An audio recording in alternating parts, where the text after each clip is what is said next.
찬송가 95장입니다.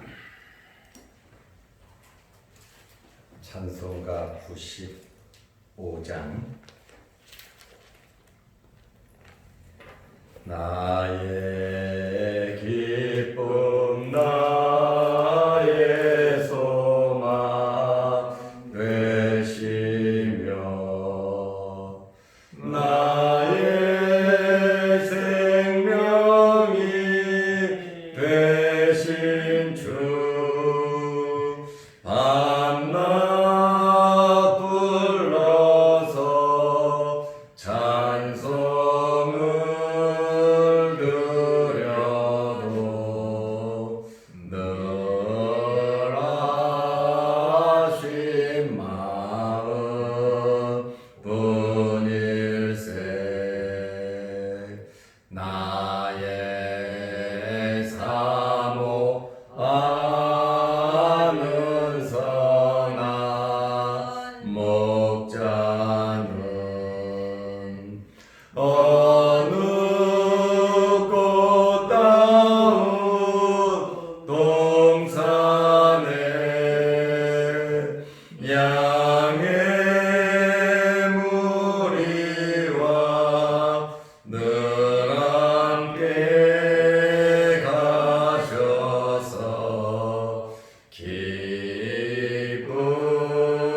기쁨을 함께 하실까. 길도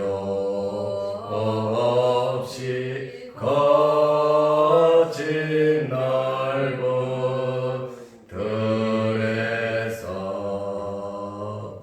갈 길 못 찾아 애쓰며 이리 저리로 헤매는 내 모양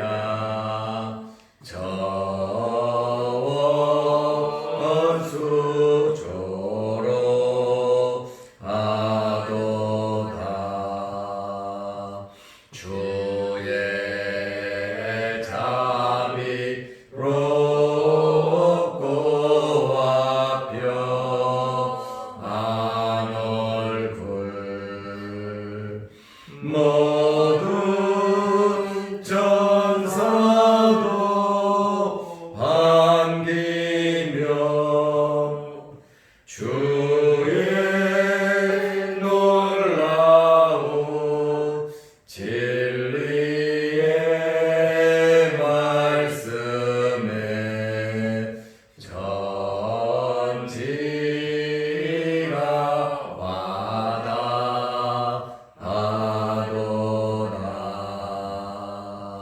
나의 진정 사모하는 예수님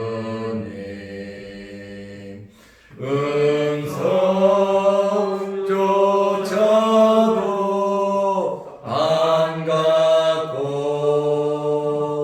나의 생명과 나의 참 소망은 오직 주 예수 뿐일세.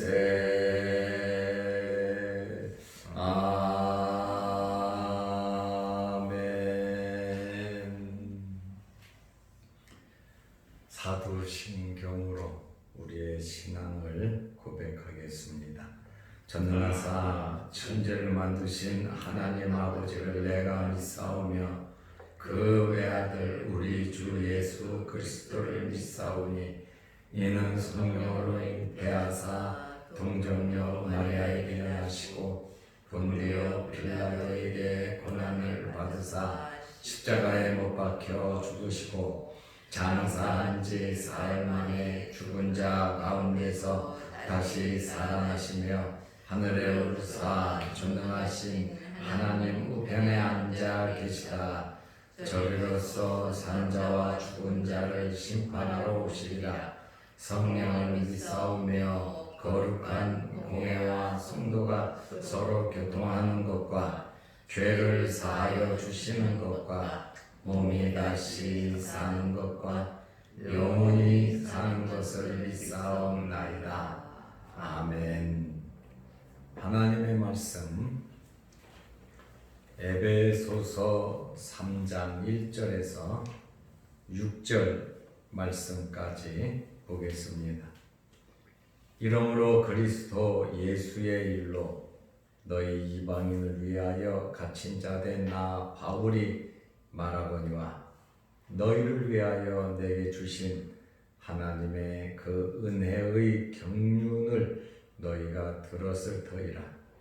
곧 계시로 내게 비밀을 알게 하신 것은 내가 먼저 간단히 기록함과 같으니 그것을 읽으면 내가 그리스도의 비밀을 깨달은 것을 너희가 알 수 있으리라. 이제 그의 거룩한 사도들과 선지자들에게 성령으로 나타내신 것 같이 다른 세대에서는 사람의 아들들에게 알리지 아니하셨으니 이는 이방인들이 복음으로 말미암아 그리스도 예수 안에서 함께 상속자가 되고 함께 지체가 되고 함께 약속에 참여하는 자가 되니라. 아멘. 6절 말씀까지 보았습니다. 유대인과 이방인이 하나가 된다는 것은 지금 우리가 들을 때에 당연한 거죠. 그러나 그 당시에는 유대인과 이방인이 하나가 된다. 유대인은 유대인으로서 또 이방인은 이방인으로서 좀 찝찝한 사건입니다. 유대인에게 있어서는 이 문제는 죽고 사는 문제, 자존심의 문제를 넘어서 엄청난 수치와 모욕이 되는 말입니다. 굉장히 바울이 말한 이 말씀은 유대인의 입장에서 생각하면 굉장히 심각한 발언이었습니다. 지금까지 수천 년 동안 삶이 익숙해져 있는데 이러한 지금까지 살아온 삶의 이 생각과 고정관념이 바뀐다고 하는 것은 그렇게 쉬운 일은 아닙니다. 그렇다 보니까 바울을 죽이려고 했고 바울을 감옥에 집어넣는 그러한 결과를 초래하였습니다. 그렇지만 사도 바울은 개의치 아니하고 유대인들의 교회와 이방인들의 교회가 그리스도 안에서 서로 동등한 교회를 구성하고 있다. 통일성이 있다고 하나라고 이야기를 했습니다. 그리고 에베소서 3장 1절 말씀을 보면 사도 바울은 지금 감옥에 갇혀 있다고 이야기를 하고 있습니다. 사도 바울이 지금 로마 감옥에 갇혀 있는데 왜 사도 바울이 감옥에 갇혔습니까? 1절 말씀에 보면 예수의 일로 그리스도 예수의 일로 감옥에 갇혔다고 말을 하고 있습니다. 예수님의 일이라고 하는 것이 무엇일까요? 바로 복음을 전파한 겁니다. 예수는 그리스도라고 하는 그 복음을 전파했습니다. 둘째로는 너희 이방인을 위하여 갇혔다 이렇게 말씀을 하고 있습니다. 바울은 이방인들이 율법을 지키지 않아도 하나님의 은혜로 예수를 믿음으로 구원받는다고 복음을 전했습니다.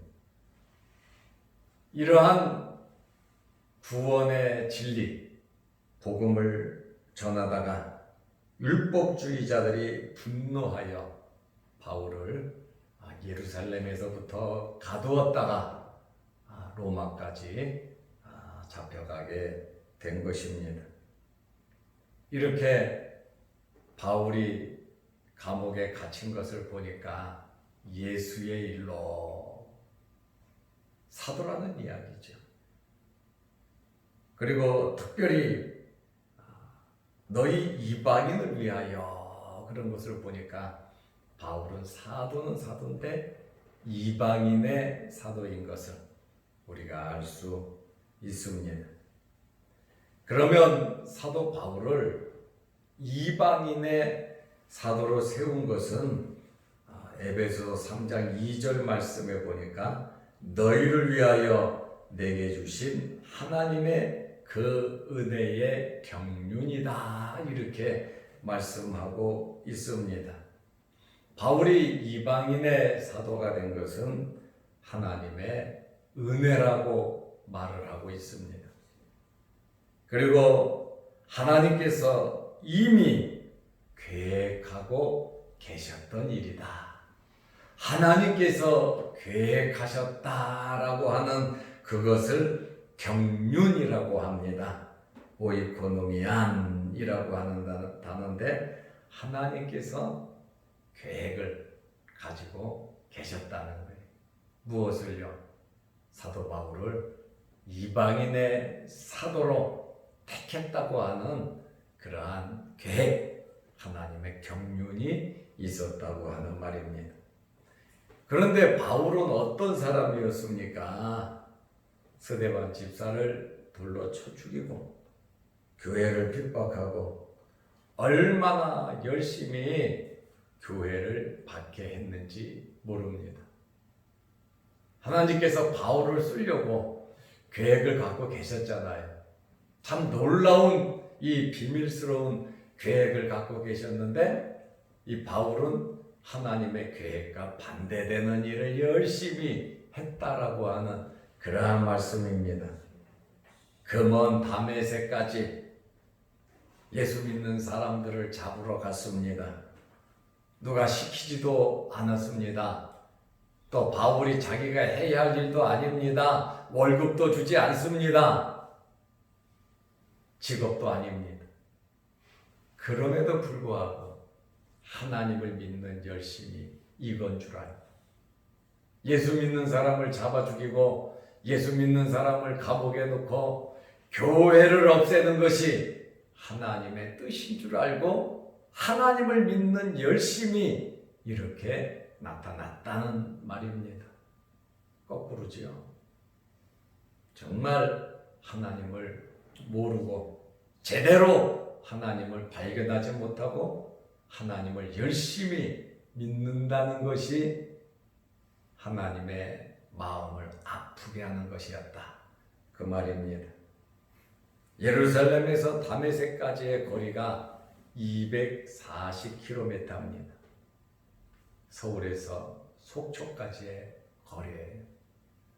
그 먼 거리까지 바울은 사람들을 데리고 가서 교회를 핍박했다라고 하는 사실입니다. 그런데 하나님께서는 이미 바울에 대한 계획을 가지고 계셨습니다. 그런데 자기 마음대로 이리저리 뛰어다니고 하나님을 잘 섬긴다는 열심으로서 하나님께서 싫어하는 일만 했다라고 하는 그러한 말씀입니다. 우리도 하나님을 믿으면서 또 세상 속에서 살아가면서 정말 하나님께서 원하시고 기뻐하시는 것이 무엇인가를 우리는 생각하면서 살아가야 하는 겁니다. 나는 순수한 마음으로 나는 열심히 하나님을 위해서 한 것 같은데 지나고 보면 하나님을 위한 것이 아닌 일도 있다 그 말이에요. 그러다 보니까 하나님의 계획과 하나님의 뜻, 그것이 하나님의 경륜인데 우리는 하나님의 마음을 알 수 있도록 하나님의 말씀을 통해서 깨달음이 있으시기를 바랍니다. 정말 내가 열심히 다름질 치는 이 다름질이 목표 예수 그리스도를 바라보면서 다름질 쳐야지. 곁길로 잘못된 길로 우리가 다름질을 친다면 하나님께서 기뻐하시지 않는다라고 하는 그러한 말씀입니다. 바울은 다메섹에 가서 소경이 되었습니다. 아나니아라고 하는 제자에게 예수님께서 바울에게 가서 안수하여 눈을 뜨게 하라 말씀하셨지만 아나니아가 이의를 제기합니다. 주님, 그 사람은 핍박자입니다. 그리고 여기까지 온 것도 예수 믿는 사람을 잡으려고 여기에 왔습니다. 그것이 바울의 본 모습이잖아요. 그러나 예수님께서 계획을 아나니아에게 말씀해 주세요. 어떤 계획을 말씀하십니까? 사도행전 9장 15절 말씀에 보면 주께서 이르시되 가라. 이 사람은 내 이름을 이방인과 임금들과 이스라엘 자손들에게 전하기 위하여 택한 나의 그릇이라. 16절에 그가 내 이름을 위하여 얼마나 고난을 받아야 할 것을 내가 그에게 보이리라 하시니. 이렇게 하나님의 이 경륜, 바울을 향한 하나님의 계획과 하나님의 뜻이 있었다는 거예요. 그는 나의 택한 그릇이다. 그리고 내 이름을 이방인과 임금들과 이스라엘 사람들에게 전할 것이다. 그리고 내 이름을 위하여 엄청나게 고난을 받을 것이다 라고 말씀을 해 주셨습니다. 하나님께서 우리와 우리의 가정과 우리의 자녀를 위해서 세우신 경륜이 있을 줄로 압니다. 우리 자양동 교회를 향한 하나님의 계획과 하나님의 뜻, 하나님의 경륜이 있을 줄로 압니다.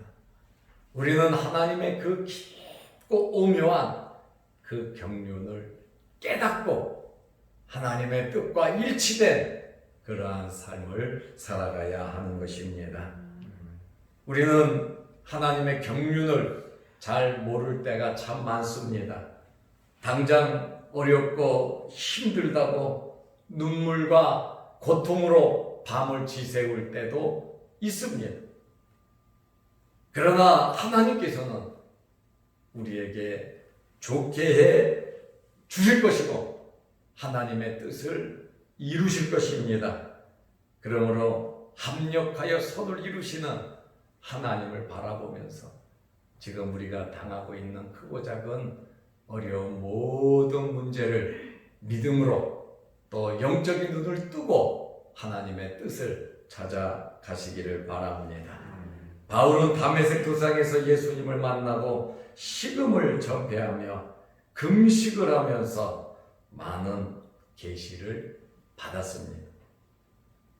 에베소서 3장 3절 말씀에 보면 곧 계시로 내게 비밀을 알게 하신 것은 하나님께서 이 계시 감추인 것을 드러낸다는 거 아닙니까?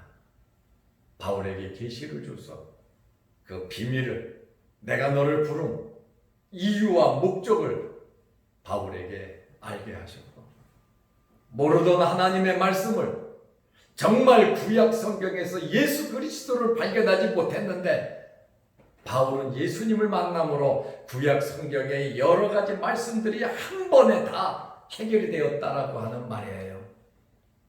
이렇게 우리가 말씀을 제대로 깨달아야 하나님의 뜻을 발견하게 된다는 거예요. 똑같이 봤는데, 어릴 때부터 평생을 봤는데 거기에서 예수님을 발견하지 못한 거예요. 그러니 얼마나 잘못된 믿음을 가지고 살아왔는가를 우리는 알 수가 있습니다. 이제 예수님께서 바울에게 계시를 주셔서 이방인의 사도로 부르셨다고 하는 비밀을 알게 하셨습니다. 그러므로 이방인의 사도로 부르신 것은 이방인이나 유대인이나 복음으로 동등하게 하나님의 백성이 된다고 하는 사실을 힘있게 전파했습니다. 에베소서 3장 4절에 보면 그것을 읽으면 내가 그리스도의 비밀을 깨달은 것을 너희가 알 수 있으리라. 그것을 읽으면, 무엇을 읽으면 구약의 예언서들입니다. 하나님의 말씀을 읽으면 하나님께서 이방인에 대한 계획을 가지고 계신 것을 알 수 있다는 것입니다. 그래서 이 말씀은 비밀인데, 이 말씀을 깨닫는 자만이 이 말씀의 의미를 알 수 있다는 거예요. 그래서 하나님의 말씀은 성령의 감동으로 기록이 된 것입니다. 성령의 감동으로 기록이 되었기 때문에 우리가 이 말씀을 볼 때에 성령의 감동으로 봐야 그 의미를 알 수가 있는 겁니다. 그래서 우리가 말씀을 보기 전에 항상 하나님 앞에 기도하고 이 말씀의 비밀을 깨달을 수 있게 해달라고 우리가 기도를 하고, 성령께서 내 마음을 사로잡아 주셔서 이 말씀의 의미를 바로 알 수 있게 해달라고 기도하고 사모하는 마음으로 이 말씀을 봐야 이 말씀의 의미를 알 수 있는 겁니다. 아는 것과 믿는 것은 다릅니다. 세상 사람도 지식적으로, 윤리적으로 성경을 보고 성경 내용을 알 수 있습니다. 교양서적이죠.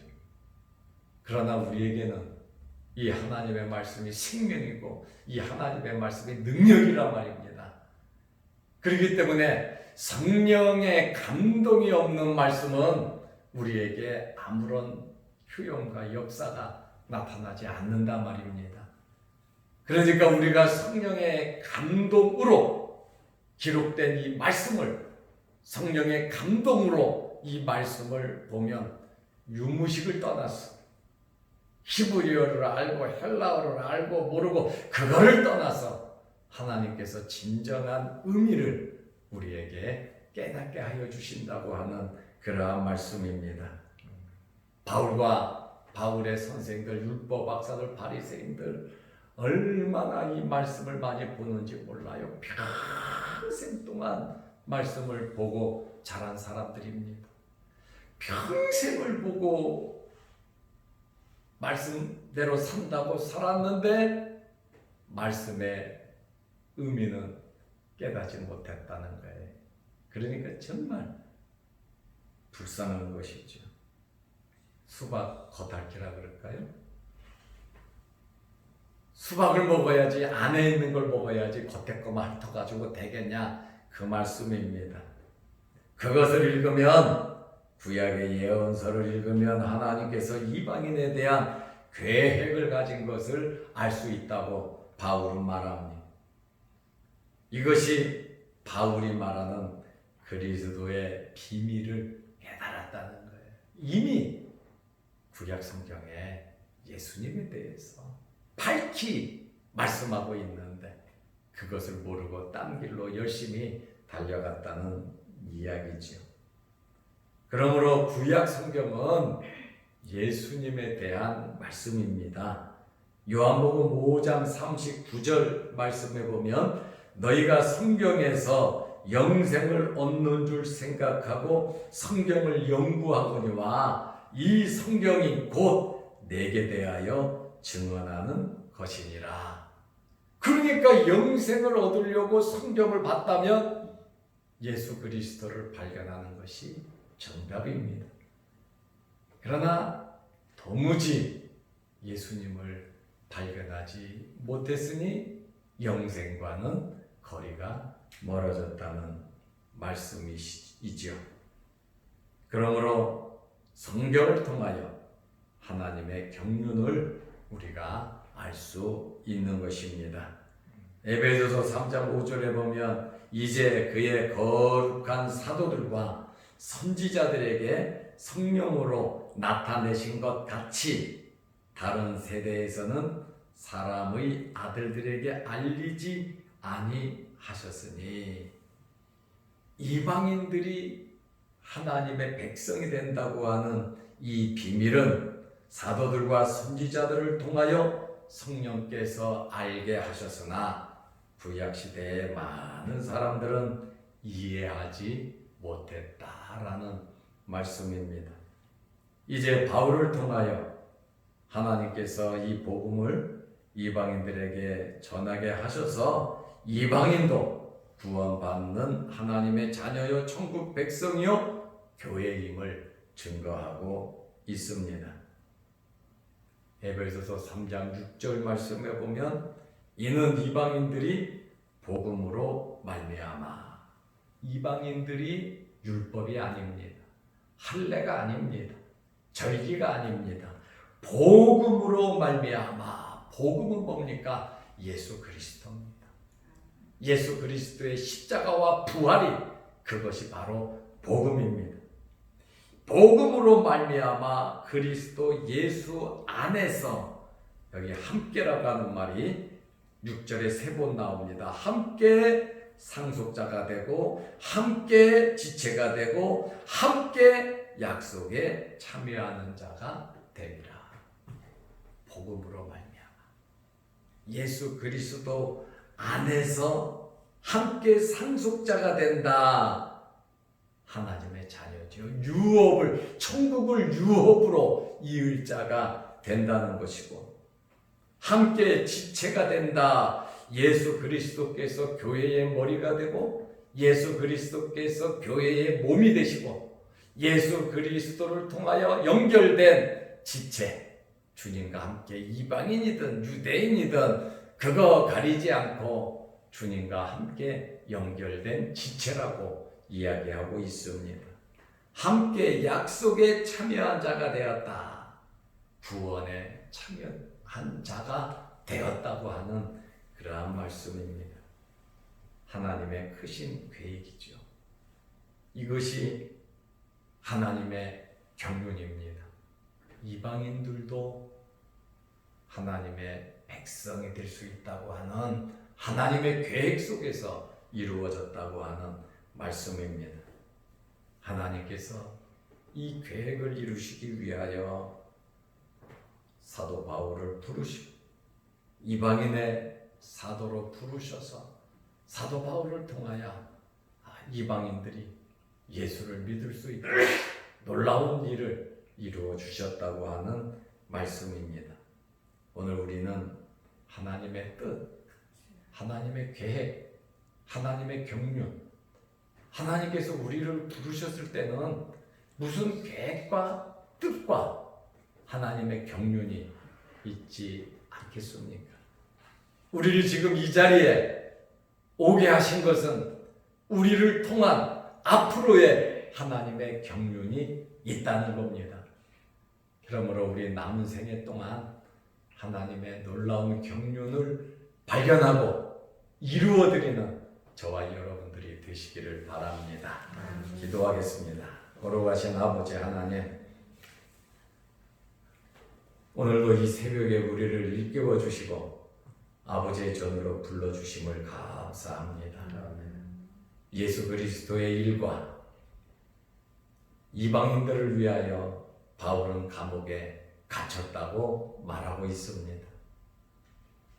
바울이 전도자가 된 것은 하나님의 계획, 하나님의 경륜 가운데에 이루어졌다고 말씀하고 있습니다.